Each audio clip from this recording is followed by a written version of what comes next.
Yo guys, what is going on? JPS back for another video, and today we're going to be reacting to one of the worst disasters in British football history, the Bradford City Stadium fire. Now, similar to the Hillsborough disaster, this took place on a soccer field, football field, whatever you want to call it. And yeah, my heart goes out to everyone who died. I think there were definitely going to be some lives lost in this one. And yeah, the entire country. It takes a long time for a country to heal from something like that. So anyways, let's get right into this. Hopefully this doesn't put me in too bad of a mood, but let's go.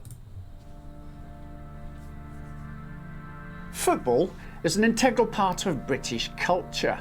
If horse racing is the sport of kings, then football is the sport of the people, with millions flooding stadiums every weekend to cheer on their heroes. During the 1984-85 season, Bradford City had given their supporters plenty to cheer about. The atmosphere at their final game being one of celebration, but over the course of 4 short minutes, things would take a dramatic turn for the worse and end in tragedy.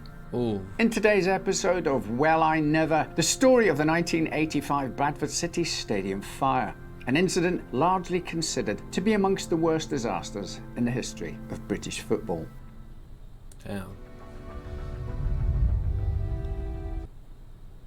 Founded in 1903, Bradford City Football Club was initially extremely successful, getting promoted in 1908 and winning the FA Cup in 1911. Over the years, the club had many ups and downs, promotions and relegations, and tragically the death of their manager, Grenville Hare, in 1964. Him passing away after suffering a heart attack during training. By the early 1980s, the club found itself in deep financial distress, which came to a head in 1983 when the entire club was put up for sale. Fortunately, it was purchased by someone close to home, its former chairman, Stafford Higginbotham, who bought it alongside former board member Jack Tordoff.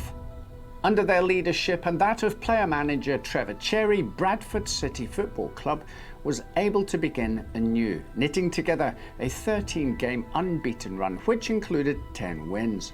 This saw them top Division 3, with them clinching the title in the penultimate game of the season, a 2-0 win over Bolton Wanderers. During this period, the club played at the Valley Parade Stadium, which was originally designed as a rugby ground but was revamped in 1908. It hadn't been touched since then, which meant that the entire venue was antiquated, ramshackle, and practically ancient. Yeah, that doesn't look like a venue. The story of the Bradford fire, author Martin Fletcher described the inside of the Valley Parade Stadium. The seats themselves were effectively claret-painted planks of wood, suspended and supported by blocks of wood at either end and divided by steel markers into individual bench seats. The markers and end blocks were nailed to some sturdy-looking wooden floorboards that had been laid over wooden sleepers set into the valley. Many hated the rickety stadium, and the renowned football ground writer Simon Inglis even saying that the view from the stand was like watching football from the cockpit of a Sopwith Camel. Knowing that their home stadium wasn't particularly well liked, Bradford City Football Club proposed several drastic changes, including the installation of timber seats, new stairwells, and a press room, among other things. These proposals were so grand that their advisors projected the team's budget for the next 3 seasons would be completely consumed. It was for a good cause, though, and so the plans, despite their astronomical price tag, were given a seal of approval. But unfortunately for Bradford City Football Club, their lack of modernisation before now would have a much higher cost. May the 11th, 1985, and Bradford City was set to play their final game of the season against Lincoln City. With the title already sealed, this match was set to be a chance for their fans to celebrate with the team. On that Saturday, the crowd reportedly numbered at least 11,000, mostly there to see Bradford lift the trophy. On the pitch, however, perhaps because the players knew the hard work was already done, the match sat at 0-0 as half-time approached, with neither team looking like scoring. Things began to take a more interesting turn at around 3:44 p.m, but it was for all the wrong reasons. A few people in the crowd began to notice a trail of white smoke rising from one of the seating sections. Not knowing how severe the situation was about to get, a group of fans began to chant, "Bradford's burning, Bradford's burning. Fetch the engines, fetch the engines." Later, TV commentator John Helm stated that the smoke had been caused by an Australian tourist whose lit cigarette had accidentally dropped in between the floorboards. He and his son had fetched a steward to resolve the situation, but it was too late. The debris and trash that had accumulated in the space had already been ignited. It wasn't long before the wisps of smoke turned into outright flames. A fire extinguisher was called for, but there was none in the stadium. This, combined with the How is that stadium's allowed? rickety structure and the mountain of garbage underneath the stand, served to exacerbate the blaze, which quickly spread to the roof and other seating sections of the wooden stadium. According to eyewitness Paul Firth, once the black smoke had come in, you couldn't see anything, but you could hear screams. You could hear people trying to kick at solid doors to get out, trying to escape from whatever route they could.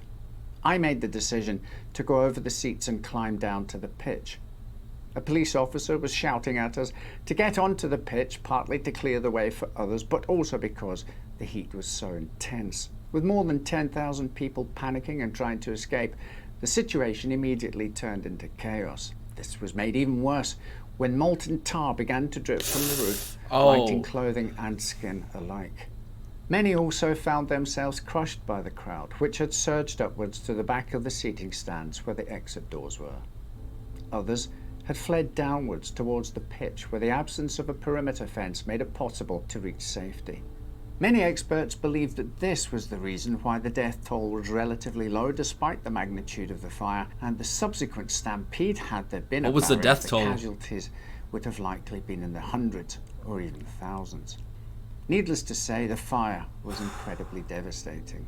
In the space of 4 minutes, it had turned the entire stadium into a deadly inferno that ultimately claimed the lives of 56 people, several of whom were children. Among them were 13-year-old Felix and 11-year-old Rupert Greenwood, both of whom had been ushered away by a parking enforcement officer who sought to keep them safe from the fire by draping his tunic over them. They never made it out, though. When their bodies were found, the two boys were still nestled under the thick overcoat, seemingly fast asleep. The death toll also included 64-year-old Nellie Foster, the grandmother of 9-year-old Carl Hepton, whom she had saved by lowering him down towards the seats and urging him to run. He was able to reunite with his father, whose ticket had placed him in a seating stand far away from the fire. Later, Carl recalled that everywhere was red hot. My scalp was in pain from drops of melted tarpaulin, and I had to pull my red ski jacket over my hands to stop them from burning. Rescue attempts were conducted by the local authorities, along with the fire survivors who tried their best to aid those who were injured. The Bradford City team also helped evacuate the crowd, with coach Terry Urith leading people onto the pitch while players, including John Hawley, led fans to an exit. The fire department arrived at the scene 4 minutes after they were called. However, the rickety stadium had been easily consumed by the blaze. By the time they got to work, they were already facing massive flames and dense smoke, which, combined with the thousands of people still inside the venue, hampered their efforts to fight the fire. The main stand of the Valley Parade Stadium had been completely destroyed, with only burnt seats, lamps, and metal fences left behind. Even more horrifying, though, was the fact that some of those who had perished had never even made it out of their seats.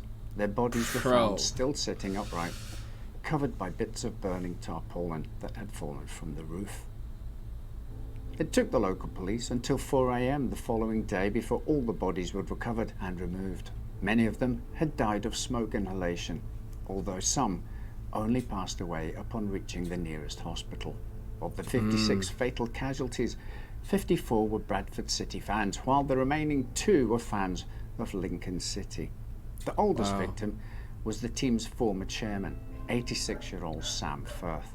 More than 265 supporters were also severely injured, with the majority of them rushed to the nearby Bradford Royal Infirmary.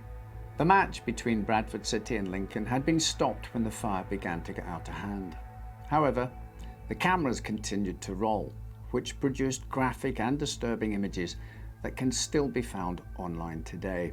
While many are unable to stomach watching this footage, it's often used by fire departments to demonstrate how quickly flames can spread, especially in old and antiquated structures.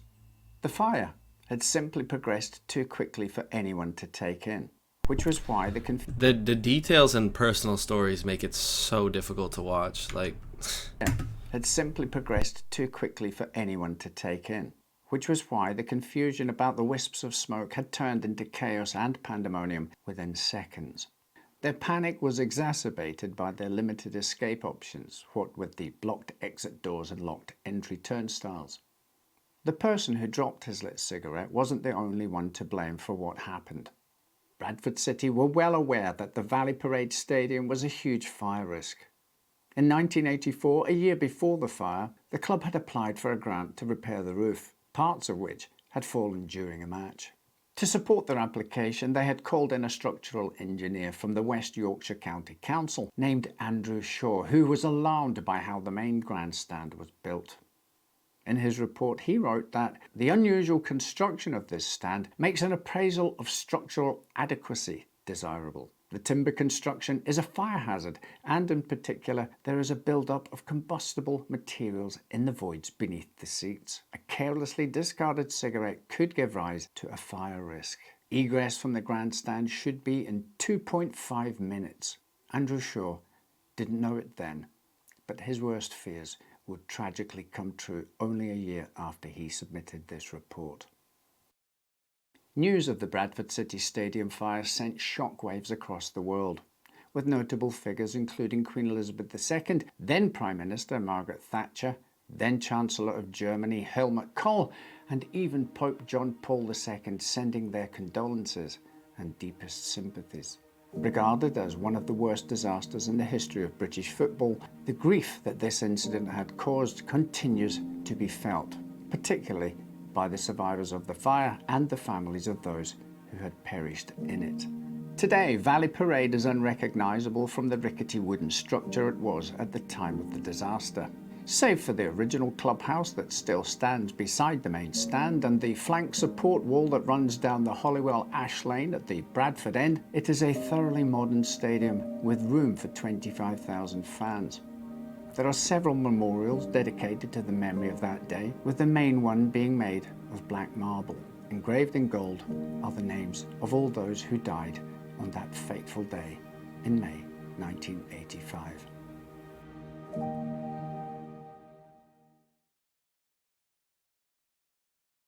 All right, well, that was pretty difficult to watch. Just an absolute tragedy. I'm curious to know what league does Bradford City play in, and it must be hard for that structural engineer who appraised the stadium to see what happened a year after he said all those things. But yeah, rest in peace to the victims, and my condolences go out to the family. Obviously, this was almost 40 years ago, so yeah, I'm sure there are still survivors out there. But similar to the Hillsborough disaster, it's just negligence by somebody within the stadium, whether that be the architects or the people letting people in, just unexcusable stuff. So that's that's a rough way to end the day. Anyways, thanks everyone for watching. Hit that like button, hit subscribe, and I'll catch you all with a hopefully more optimistic and cheerful video next time. Peace.